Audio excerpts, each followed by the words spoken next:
Well, we've got some clouds brewing up outside. Of course, it started off big time sunny, and it's still pretty warm right now. But those clouds are the shape of things to come, because we do expect a bit more in the way of cloud and the possibility of some showers as the day goes on. We'll talk about the possibility of showers today and tomorrow in just a bit. I'm Jeff Rogstad. And I'm Chantal Heber.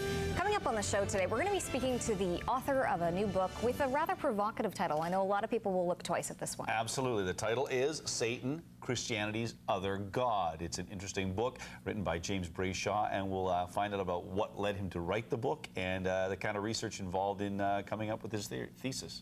So we're also going to be visiting with two of Saskatoon's newest and very cuddly... James Brayshaw is with us today. He is the author of a book with a rather provocative title. I think that's a bit of an understatement. The book title is Satan, Christianity's Other God, and it's having a book launch done at McNally Robinson. So first of all, welcome to our studio. Thanks. It's my pleasure to be here, Jeff. Now, a title like that, there's probably already people out there who sort of have their backs up and saying, you know, this flies in the face of what they believe in, what their faith is. But this is a journey that you've been on for a while, yes. and you left your faith, I suspect, or my understanding is, through the research in this book. Yeah. So what prompted you to go down this path of research? Well, a number of reasons, and as you said, I left my faith. I didn't leave the faith of the Scriptures and the God of the Bible and who He is, but what I left was an organized institutional system, and that happened because I was questioning things that were irreconcilable, the doctrines I learned in there with what I seemed to see in the Scriptures.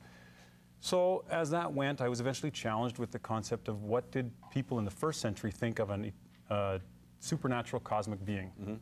And I understood that a Hebraic mindset, which is what Christ and the apostles would have had in the first century, had a different view than I have today through the Greek and the English and all the mythical imagery that's we're bombarded with all the time. And the linguistics is a really big part of it. So I took a journey back in time, kept going back. I wanted to understand what the meaning of the words were in their cultural context, the historical context, the linguistic, the social, and the religious context of the writer, to really try to engulf the authorial intent. So now, in terms of doing that kind of primary research, did you have to become proficient in Hebrew and Aramaic and various languages that, you know, in many respects are dead languages? You know what, proficient would be a way extravagant term for me to talk about the other languages. I have a really rudimentary understanding of those other languages. There's many scholars who've done fantastic work on it, which leads me in the understanding. Like the word Satan itself comes from the Hebrew word Satan, which simply means adversary. And every place in the Hebrew Scriptures, it almost exclusively refers to a human person being an adversary to another, and often sent by the God of the Bible. So now, there again, it's like if people are going to say, well, if you can believe in an ultimate power in terms of God as a spiritual being, why isn't there his doppelganger, his opposite, right. Meaning, you know, pure evil? Yeah, and in fact, Charles Pierre Baudelaire wrote, I think in the 1800s, he wrote, the devil's greatest wile is to get people to believe he doesn't exist. The concept was that people would fall off and start sinning outlandishly all over the place. But the God of the Bible says in Isaiah and elsewhere, he says, I make peace, I create evil, I, the Lord, do all those things.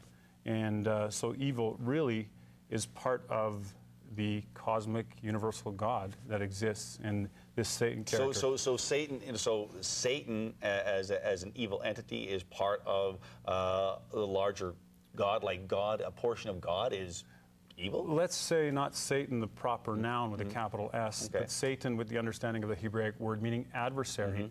He is sometimes an adversary. In fact, in Numbers 22, there's a vision that's had about him meeting in the heavenlies, and one of his celestial beings are dispatched to be a Satan. He says, who's going to go and get this guy to go to war?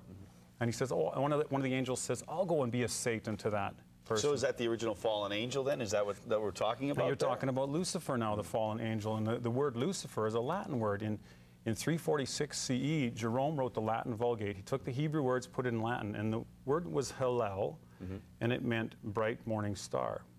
Because in Isaiah, he says, "Oh, how thou art fallen, O Lucifer." And the word is referring to a Babylonian king who thought he was a god. He thought he was the greatest king over all because he was from Babylon.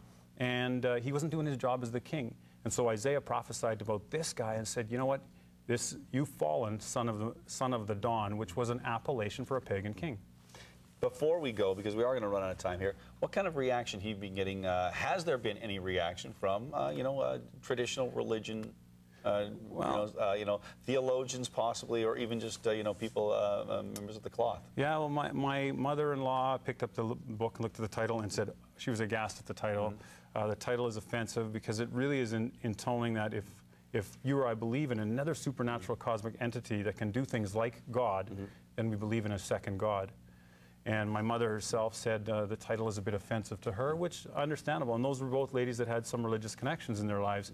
I've been ostracized by others who don't agree completely with the whole concept. But has anybody, let's say from the Archdiocese or United Church of Canada, or anyone contacted you and wanted to set up a formal debate or anything like that? I've had a couple of brief dialogues, and they often shut down fairly quickly when I start to relate the historical context. And it's hard to move and separate a person's concept from New Testament theology to Old Testament. But my job in this was to reconcile how they both can fit, there not being another cosmic being. And I did have one email back from a leader in a church in the city when I invited them to the book signing. "No thanks," he said. "I'm not interested. There's enough deception out there already, believing this is deception." Well, I'm sure the debate will go on tonight. Your book signing is at McNally Robinson. Tomorrow night. I'm sorry, tomorrow night? At 7 p.m. 7 p.m. at McNally Robinson. And James, we want to say thank you for your time today. Thanks for having me. You bet. We'd